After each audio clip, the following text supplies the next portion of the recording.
Chapter 3. I am the man that has seen affliction by the rod of his wrath. He hath led me and brought me into darkness, but not into light. Surely against me is he turneth his hand against me all the day.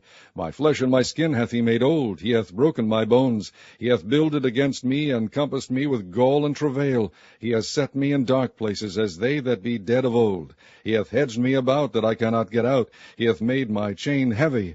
Also when I cry and shout, he shutteth out my prayer. He hath enclosed my ways with hewn stone. He hath made my paths crooked.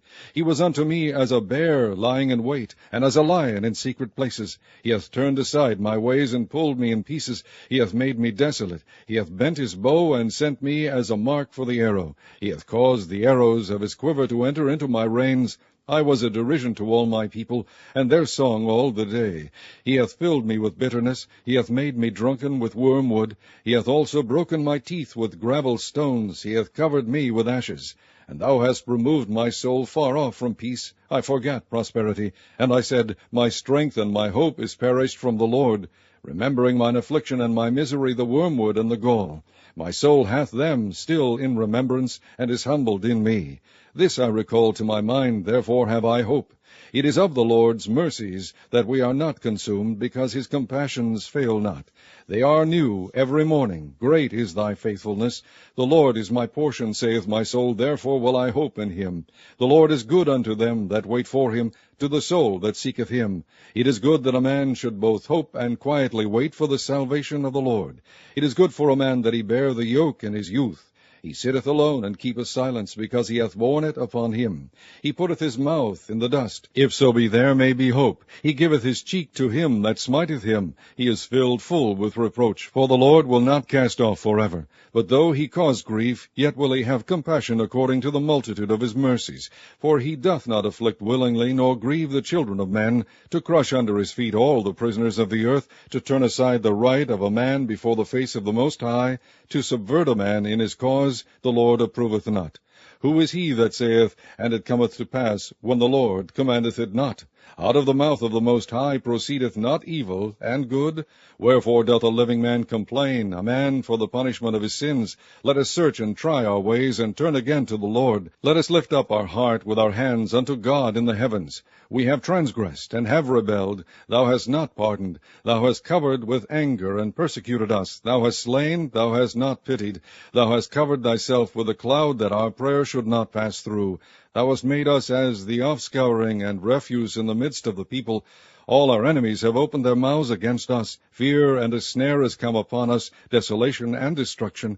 Mine eye runneth down with rivers of water for the destruction of the daughter of my people.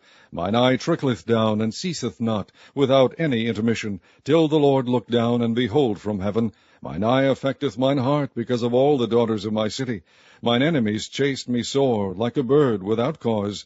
They have cut off my life in the dudgeon, and cast a stone against me. Waters flowed over mine head. Then I said, I am cut off. I called upon thy name, O Lord, out of the low dungeon. Thou hast heard my voice. Hide not thine ear at my breathing, at my cry. Thou drewest near in the day that I called upon thee. Thou saidst, Fear not. O Lord, thou hast pleaded the causes of my soul. Thou hast redeemed my life. O Lord, thou hast seen my wrong. Judge thou my cause. Thou hast seen all their vengeance, and all their imaginations against me. Thou hast heard their reproach, O Lord, and all their imaginations against me. The lips of those that rose up against me, and their device against me all the day. Behold their sitting down, and their rising up. I am their music. Render unto them a recompense, O Lord, according to the work of their hands. Give them sorrow of heart, thy curse unto them.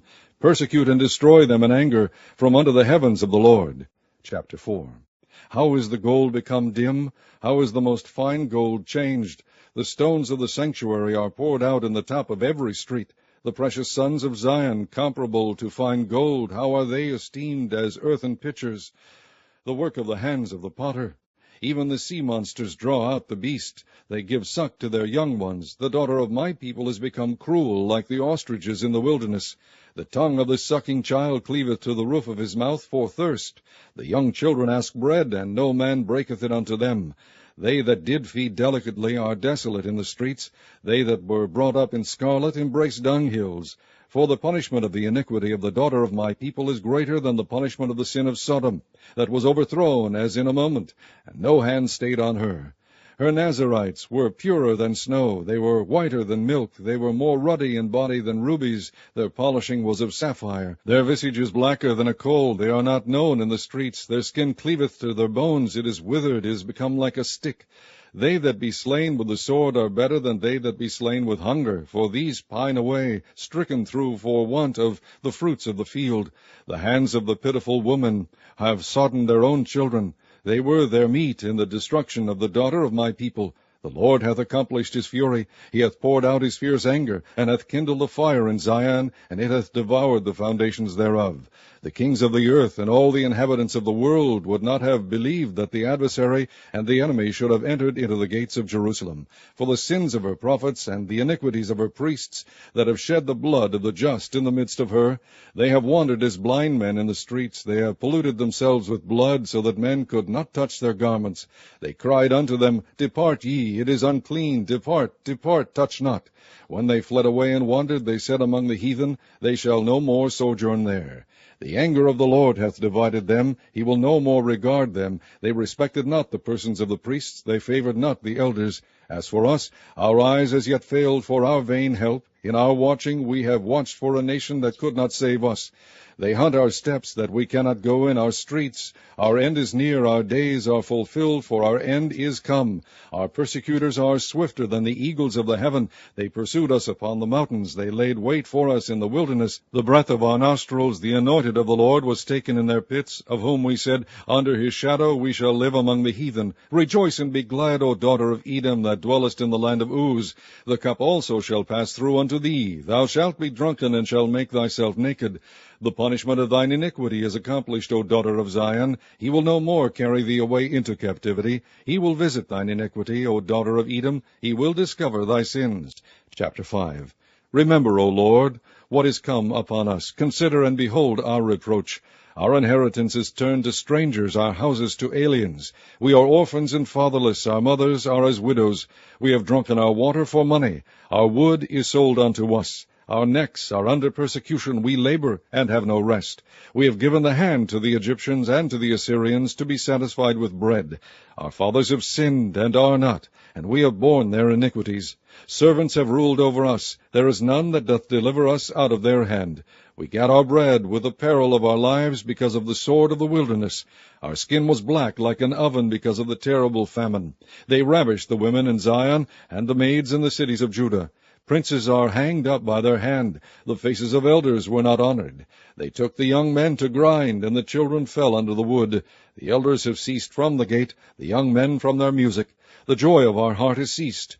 Our dance is turned into mourning. The crown is fallen from our head. Woe unto us that we have sinned. For this our heart is faint, for these things our eyes are dim. Because of the mountain of Zion, which is desolate, the foxes walk upon it. Thou, O Lord, remainest forever, thy throne from generation to generation. Wherefore dost thou forget us forever, and forsake us so long time? Turn thou us unto thee, O Lord, and we shall be turned. Renew our days as of old. But thou hast utterly rejected us. Thou art very wroth against us.